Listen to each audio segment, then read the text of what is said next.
welcome to the Great Detectives of Old Time Radio. From Boise, Idaho, this is your host, Adam Graham. If you have a comment, email it to me, box13 at greatdetectives.net. Follow us on Twitter at Radio Detectives and become one of our friends on Facebook, facebook.com/Radio Detectives.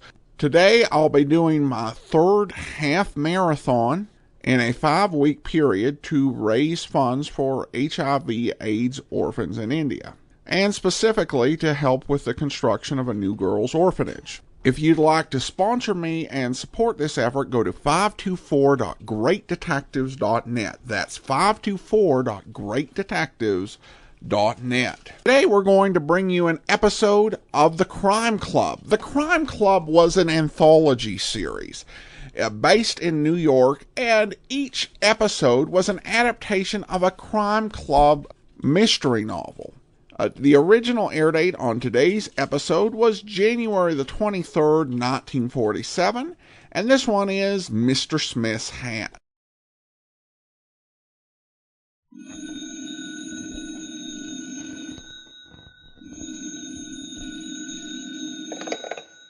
Hello, I hope I haven't kept you waiting. Yes, this is the Crime Club. I'm the librarian. Mr. Smith's Hat. Yes, we have that Crime Club story for you. Come right over.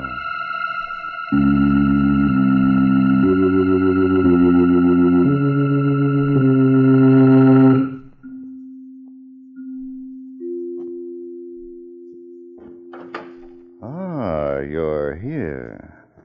Good. Take the easy chair by the window. Comfortable? The book is on this shelf. Here it is. Mr. Smith's Hat by Helen Riley. A very intriguing story of a finger that puts its print on death. Let's look at it under the reading lamp. It was a bad day for New York City, the worst in a 3-week period of early summer heat. And Inspector Christopher McKee was in his office at the Center Street Police Headquarters when the telephone rang. Yes, Inspector McKee talking, homicide. Yes, I was just going to talk to you about that. What? Homicide. How'd you like to meet a freshly made corpse? Go ahead, mister. Well, go to 1142 West 16th Street, Gilbert Shannon's apartment. Mm-hmm. I'm not there now, but don't worry. You'll find me waiting for you. What's your name? Gilbert Shannon.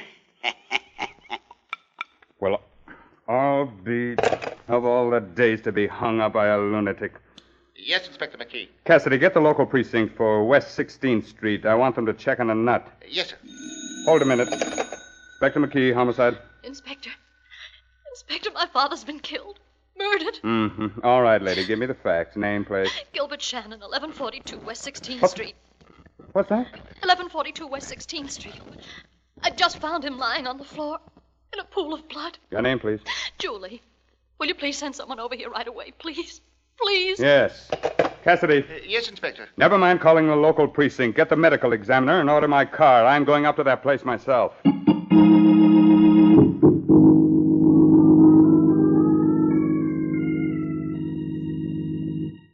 I walked in, Inspector. Dad never bothered to lock the door. He didn't believe he had anything worth stealing, except a lot of unpaid bills. And empty whiskey bottles, Miss Shannon, all over the place. We pleaded with him to give up this dingy apartment. Oliver and I begged him. Who's Oliver? My uncle, Inspector. Oliver Gould. The utilities man? Mm-hmm. Since my mother died 2 years ago, I've been living with him and Tamsin, his wife, in their big house on East 54th Street. They wanted Dad to stay there, too, but he was stubborn. Why? He didn't want charity. He wouldn't let anyone help him. Not even Santos Demora, his oldest friend. Not even me, his own daughter. I seem to have enough money for liquor, Miss Shannon. That wasn't very often. You see, Dad was a writer, popular magazine stories. Sometimes he sold one. Then he... Yeah, I know. Must have been pretty tough on you and your mother. Well, let's see what happened here. Gilbert Shannon was sitting at that desk, working, his back to the door, when someone came in and cracked him on the skull with a blunt instrument, not once, but 6 times. Please, Inspector. I'm sorry. It was a vicious crime done by a vicious person. Someone who feared or hated your father. But I don't know of anyone. It was also someone your father trusted and was expecting. What? The blows were all on the back of the head. In other words, when Gilbert Shannon's killer opened that door, your father knew who it was. He didn't turn around, but kept right on working. Inspector McKee, do you realize what you're saying? I always do, Miss Shannon. But it's crazy. Why, Dad's friends were the best in the world. They were always trying to do things for him. I can't think of Know one. thine enemies, but beware of thy friends. A wise old saying, young lady. And in some cases of murder, I've known it to apply to relatives, too. Let's go. Where are you taking me? Home. I'd like to meet Oliver and Tamsin Galt and Santos de Mora, and maybe a man who commits murder and then likes to play ghost.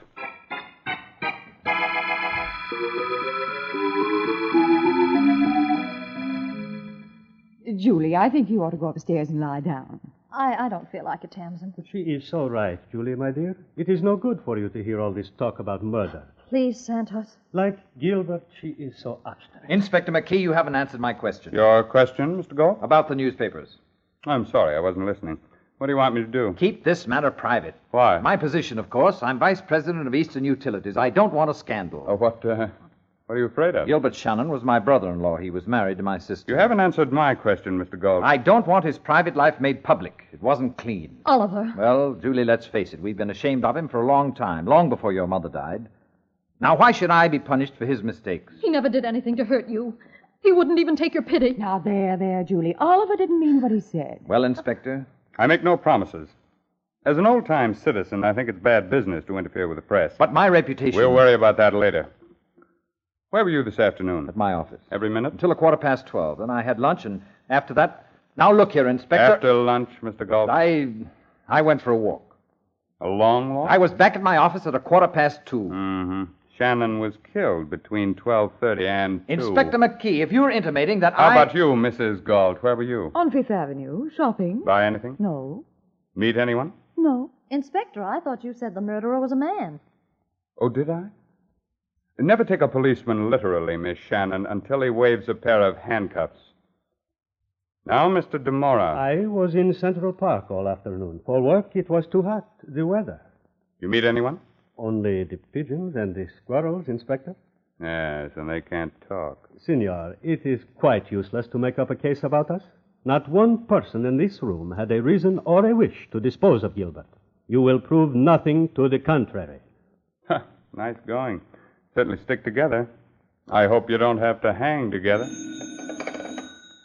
Hello. One moment, please. For you, Inspector. Oh, thank you. Yes? Yes, Cassidy. Where? Okay, put it through the lab. Oh? Good work. Have a check for type. Yes, I'll tell them. But, well. Everything comes to him who waits. What is it, Inspector? A few things to worry about, Mrs. Galt. The murder weapon has been found. Would one of you like to guess? I'm sick of this, Inspector. You have no right to make us all feel like... All right. It was a hammer. The postman took it out of a mailbox on Lower Fifth Avenue. What? Tamsin? Don't look at me. I didn't go below 50th Street. But it is quite ridiculous. If one desired to conceal or dispose of a weapon... Haste makes many mistakes. Now, Miss Shannon, Are you going to wave the handcuffs, Inspector? when you entered your father's apartment, did you go out again before I arrived? No. Well, somebody did. There was a fresh smear of lipstick on the inside doorknob. Could make a wonderful fingerprint. Huh? No comments? All right. Miss Shannon, the district attorney has released your father's body for burial. You can make the arrangements. Thank you.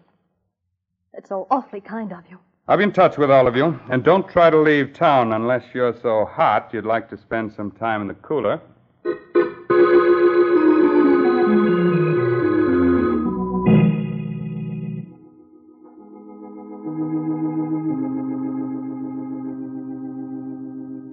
Well, Cassidy? The funeral services should be started any minute, sir. Are they all here? They are, Inspector, they are. In that first pew, Mr. Santos de Mora with Mr. Oliver Galt sitting next to him. Then it's Mrs. Galt and Julie Shannon. Notice anything? It's heathen they are, Inspector McKee. The way they're rushing that poor fellow's body off the face of the earth. Yes, I thought of that. And him not dead more than a few hours. It ain't decent. That's what comes of having daylight saving time. If the time was normal now... Who's that fellow sitting over there in the last pew with his hat on? Who, sir? Him. Not a heathen. To be wearing a hat in the Lord's house. A hat that's so loud, it's loud enough for the racetrack and shabby enough for a funeral of its own. I told him to take it off. Wait a minute. He seems to be sobbing. Why, so he does. And all the time I've been taking him from an old, no-good vagrant. Inspector, do you think he might be... Quiet. He's getting out. He's coming this way. And sure I'll be the devil's own witness. He ain't sobbing. He's laughing. And in a church. And at a funeral, too. Now, see here, you. Let me handle him, Cassidy. What's the idea? Damon and Pythias, the spider and the fly. Who is less noble than man? You tell me. Nothing and no one. In the beginning there were serpents and vermin, and today they walk like men. Excuse me, I have an appointment with a nightmare. Oh, it's crazy with the heat the poor fellow is. You should have let him go, Inspector. He might be dangerous. Get after him, Cassidy. Oh, sure. Keep a tail on him. I want to know who he is and where he lives. But we could have asked him, sir, when he was sitting That's here. not all I want to know, Your Honor. Now get going and report to me at my office. I'll be there all evening.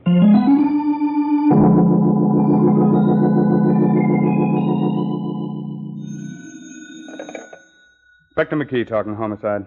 Cassidy talking, sir. What'd you get? Well, sir, I tailed that fellow to a broken-down tenement house on 10th Avenue. He's got a room on the 3rd floor. Good. What about his name? Believe it or not, Inspector, it's John Smith. Happened before. What else, Cassidy? Well, sir, Smith stayed indoors for about an hour and a half. And when he emerged, it was only to lock himself up in a phone booth in the corner drugstore. Did you find out whom he called? I couldn't, sir, but I know he made 2 calls, Inspector. Yes? It was on the second one that I was able to catch a few words. What were they, Cassidy? Well, sir, there must have been an argument, because all of a sudden Smith's voice went up, and he said, "You be there in half an hour and don't keep me waiting." And that's all. Is it? Did Mr. Smith go to sleep in that booth? Oh, no, sir. He came out and walked straight uptown to Central Park. And that, Inspector, is where it happened. What? What happened?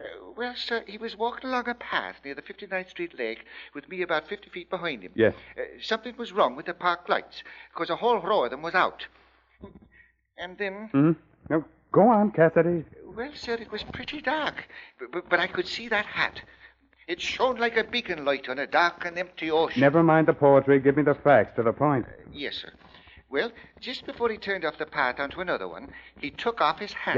Yes. Inspector McKee, I've been a member of the force for 32 years. I could retire and take my pension and live the good life of a peaceful man, but I haven't done it.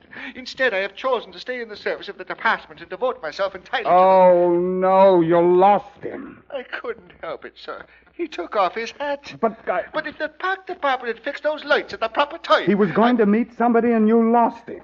I'm sorry, Inspector. I'm a broken-hearted We man. could have broken this case tonight, closed the books on it. Oh, well, have you had something to eat? No, sir. We'll get something and then come back here to my office. We'll have a good cry together.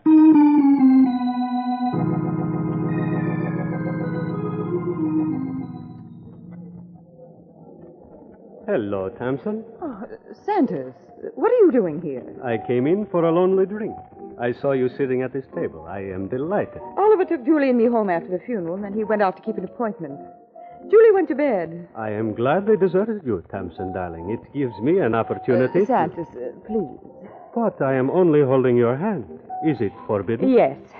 We never know who might be looking. Well, let them look. Do I care? Well, I do. Thompson. Stop making a fool of yourself and leave me alone. It has not always been like this. It is now. I'm not ready to lose, Oliver. Lose? You do not lose something you do not want. That's how I feel about you, Santos. I do not like to hear such talk. Yesterday it was different. You could not stand to live with Oliver. I've changed my mind. And if you were a good sport... No, I am not a good sport when there is no good reason. Why didn't you tell me that you haven't got a penny to your name? Is it important? Well, shouldn't it be? Would you have me divorce Oliver for a marriage without money? At your age? I see. You would rather be with a man you do not love He than isn't impossible, Santos. a fish. With gold fins. When did you find this out about me? Last night at dinner, Oliver mentioned that your business was on the rocks and that you were going into bankruptcy. And immediately love flew out the window. I like my daily bread. Santos, And butter. you cannot do this to me when I have lost everything. It's unbearable. Oh, stop it, Casanova. Don't you know when you're licked? Julie. Why, Santos, I'm surprised at you. A lady wants to be with her husband, and you keep... What are you doing in this place, Julie? I thought you were home in bed. Did my father know about you, too? Gilbert? Don't answer that. I think he did. And he was killed for knowing too much. Am I right, Tamsin? You're completely out of your mind. You were afraid that Dad might tell Oliver about you and Santos. That would have cost you a good home plus a lot of money. Julie, you are not making sense. Tamsin could not kill Stop him. being so loyal, Romeo. She just tore the balcony Oh, down. I'm going home. A good place for you, Tamsin. Maybe you can find the hammer that used to be in that second-floor closet. What? I looked for it tonight. It wasn't there. You might ask one of the servants about that. Shall I ask one of the servants about my lipstick, too? Look here, Julie. I've had enough of your nasty little insinuations. If anyone had a motive for killing your father, you did. He made your life miserable, and he destroyed your mother's. He killed her. Tamsin? You know how she died. She didn't fall in front of that subway train. She threw herself. No. And the next time you feel like accusing someone of murder, think of the consequences. All of them. Good night. It is true, unfortunately, Julie. Gilbert was my oldest friend, but sometimes even I did not understand it. Come, I will take you home to Oliver's house.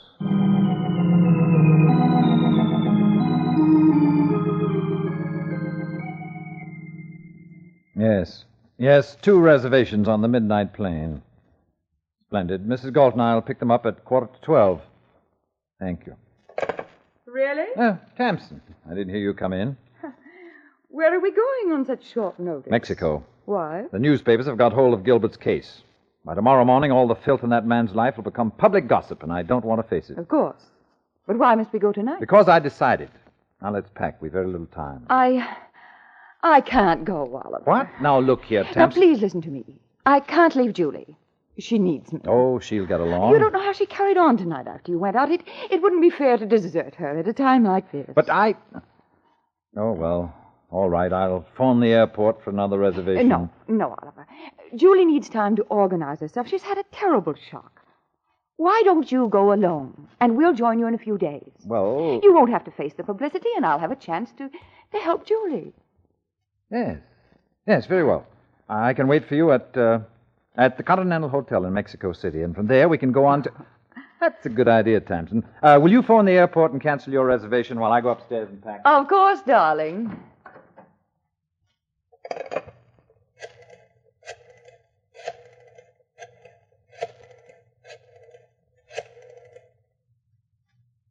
Hello? Police headquarters? Inspector McKee, please. Inspector McKee? This is Tamsin Galt. I came home a few minutes ago, and I found that my husband has disappeared. Yes. 2 of his suitcases are gone. Well, I phoned the airport, and I was told that he'd made a reservation on the midnight plane for him and me. Well, I don't know why he included me, but... No, I didn't cancel it. I didn't want Oliver to become suspicious. Yes. You're quite welcome. Goodbye. Tamsin, you just made a serious blunder. Oliver. You should have called the airport first. Now Inspector McKee will know that you were lying. Oliver, put down that candlestick. It was all worked out in your precious little mind, wasn't it? Julie needed care, loving care. I didn't mean it, Oliver. I'll call the inspector. I'll tell him... It's too late, Tamsin. Would you like to know how much I really loved you? Oliver, please give me a chance. As much as I hate you now. You won't kill me. Somebody's listening on this phone now. Oliver, no. Yes, Tamsin. No. Yeah.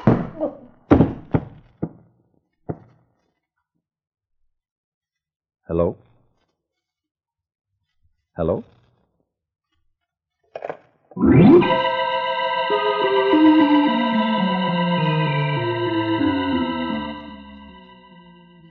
I'm tired, Cassidy. It's been a long day. Sure, but wouldn't you be feeling good enough now to eat that sandwich I bought you for your good appetite? Oliver Galt, big utilities man, making a getaway. Every day a new surprise. Won't he be getting one when he finds the airport's loaded down with cops? Yes? Mm-hmm. You don't say. Are you sure? You gotta be sure. Okay. What's the trouble, sir, if you don't mind me asking? Those fingerprints we found on the doorknob of Shannon's apartment, Cassidy. They ain't good. They belong to a John Ravillo.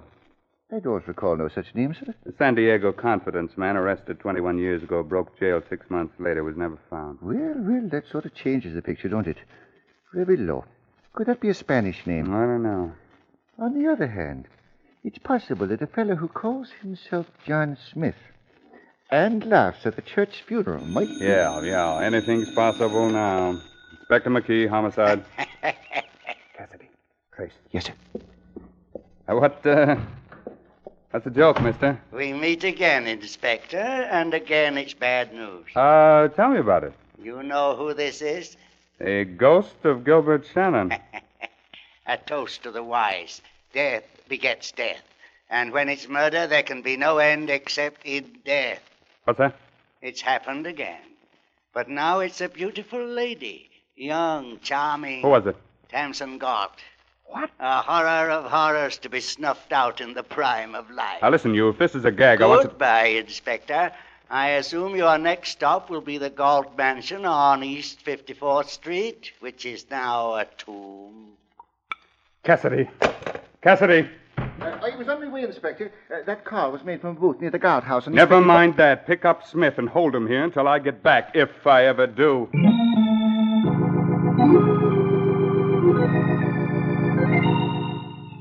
Let's keep talking, Miss Shannon. I've got work to do. Well, I didn't know what had happened until you came to the house, Inspector McKee. Santos Demora brought me home, and I went straight up to my room. Where'd he go?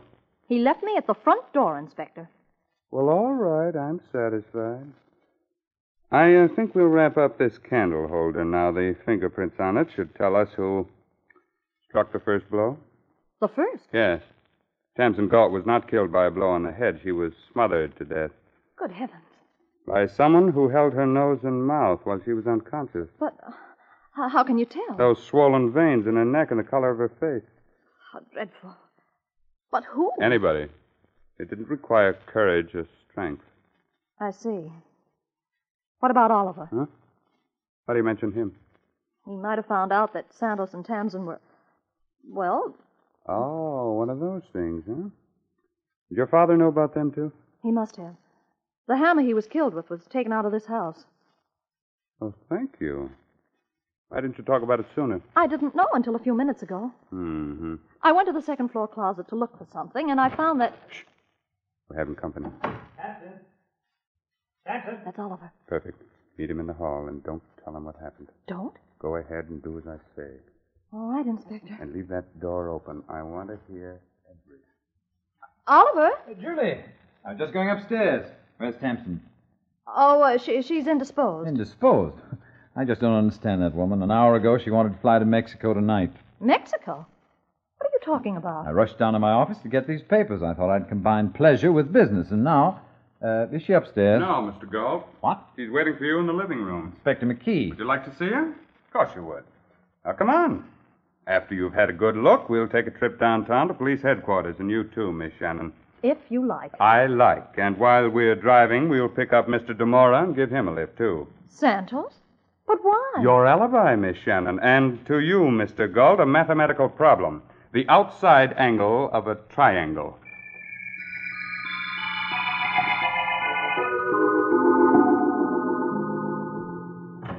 Excuse me, Inspector. What is it, Cassidy? I just got the report on this candle holder. No fingerprints. It was wiped clean. All right. Stay here with Smith.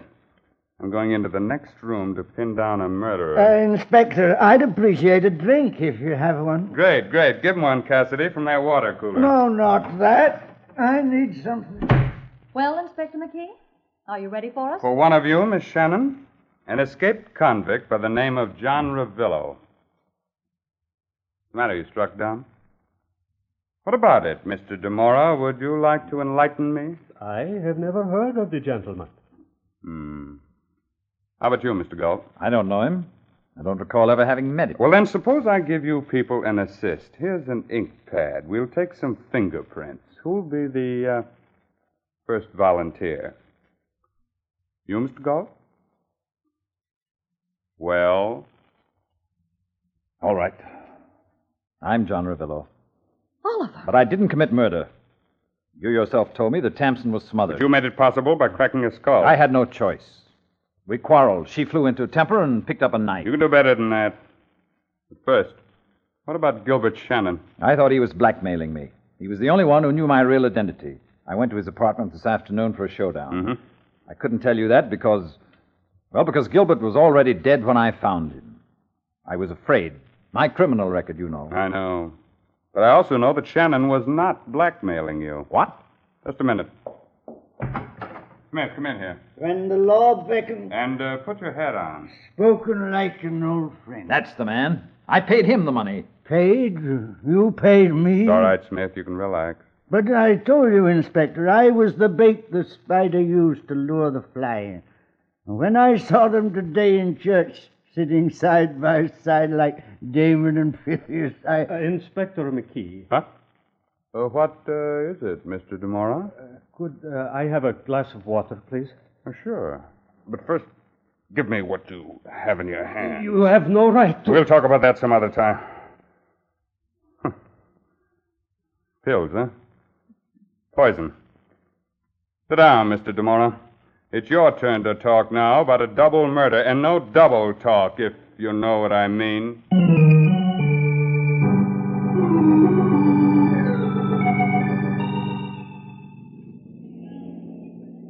I just can't believe it. Santos Dumora, of all people. Your father's oldest friend.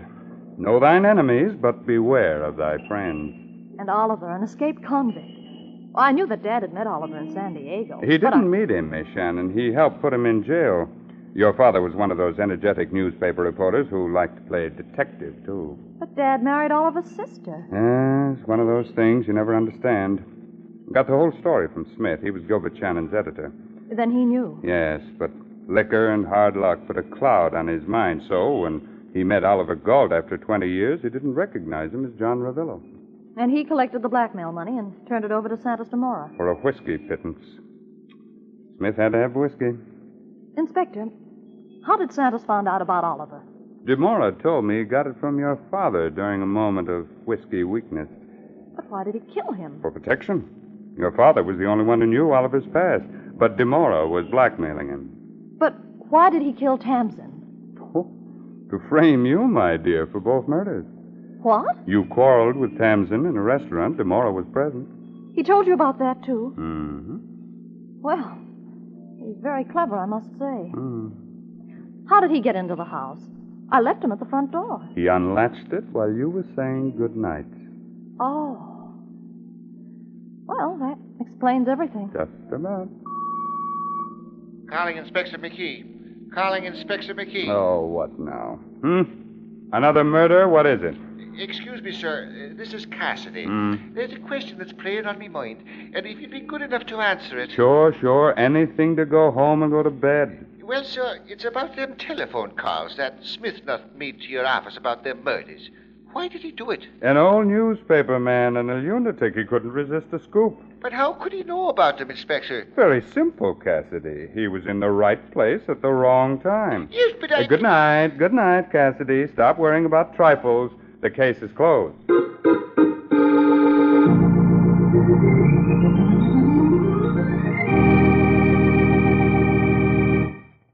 And so closes tonight's Crime Club book, Mr. Smith's Hat, based on a story by Helen Riley. Stedman Coles did the radio adaptation. Roger Bauer produced and directed. Inspector McKee was played by Raymond Edward Johnson, and Julie by Elaine Kent. The cast included William Podmore, Eleanor Phelps, Paul Hammond, Sherling Oliver, and Barry Thompson. Oh, I beg your pardon. Hello? I hope I haven't kept you waiting. Yes, this is the Crime Club. I'm the librarian. Yes, come over a week from tonight. Good. We have a very unusual story of a charity ball at which the principal gift was death. It's called Murder Goes Astray by M.V. Hebden. In the meantime, there is a new Crime Club book available this week and every week at bookstores everywhere. Yes, it's available now. Fine. And we look for you next week. And by the way, the next time you sit down to enjoy a good show, think of the 1.5 million men who are trying to win the peace throughout the world. And yes, think of the 199,000 who helped win the war and are still in the hospitals. They like a good show, too. So keep them going with good USO entertainment. They still need USO, and USO is you. This program came from New York. This is the Mutual Broadcasting System.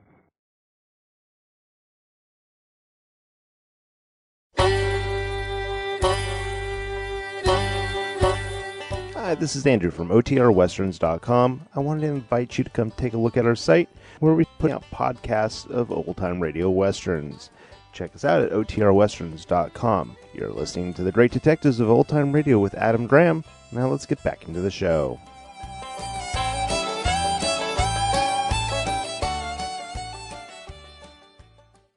Welcome back. Well, I appreciate the intricacy of the mystery. I do think that when you even take a Crime Club novel, which would probably be shorter than most other, your typical novel, and adapt it down to half an hour, you do end up with a lot of stuff feeling compressed and rushed, just a tad. But I still found it enjoyable. Raymond Edward Johnson was interesting in this, and the way the character was written was a bit abrupt and rude, but that was not something that was unknown for the time.